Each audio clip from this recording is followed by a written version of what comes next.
കേരള സാരിയൊക്കെ ഉടുത്ത് രാവിലെ അടിപൊളിയായിട്ട് പോയതാണ്. തിരിച്ചെത്തുമ്പോഴത്തേക്ക് ഒരു വഴിക്കായിട്ടുണ്ട്. അപ്പോൾ ഒരു അൺറെഡി വിത്ത് മീ കാണാം. ആദ്യം തന്നെ വളയൊക്കെ അഴിച്ചു മാറ്റി. കാതിന് ഇച്ചിരി അധികം വേദന ഉണ്ടായിരുന്നു. ചെറിയൊരു പഴുപ്പ് പോലെ ഉണ്ടായിരുന്നു. എന്നാൽ പോലും ഞാൻ രാവിലെ ഒരു ജിങ്കി കമ്മലൊക്കെ എടുത്തിട്ടിട്ടാണ് പോയത്. പിന്നെ മുടി ഒക്കെ അഴിച്ചെടുക്കുന്നുണ്ട്. നന്നായിട്ട് ജട പിടിച്ചിട്ടുണ്ടായിരുന്നു. രാവിലെ അഴിച്ചിട്ട് പോയതല്ലേ. പിന്നെ ഫുൾ തിരക്കും കാര്യങ്ങളൊക്കെ ആയിട്ട് ആകെ മൊത്തത്തിൽ ക്ഷീണിച്ചിട്ടിട്ട് ഇനി അതൊക്കെ പിന്നെ നന്നാക്കാമെന്ന് വിചാരിച്ചു. ഞാൻ മുടിയൊക്കെ ഒന്നാകെ വാരിക്കെട്ടി എടുത്തു വെച്ചു. ഇനി ഒന്ന് ഡ്രസ്സ് മാറ്റിയിട്ട് വരാം. അങ്ങനെ ഡ്രസ്സൊക്കെ മാറ്റി ഒരു നൈറ്റി എടുത്തിട്ടു.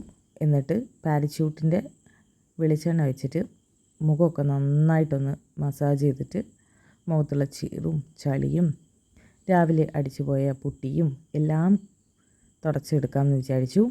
ഇനി ഒന്ന് പോയി മുഖം കഴുകിയിട്ട് വരാം. മുഖമൊക്കെ കഴുകി ഇനി ഒരു തുണി വെച്ചിട്ട് കുറേ കരി പടർന്ന് കിടപ്പുണ്ടായിരുന്നു, അത് മുഴുവൻ തുടച്ചെടുത്തു. അങ്ങനെ ഏറെക്കുറെ സെറ്റായി. ഇനി ഒന്ന് കിടന്നാൽ മതി.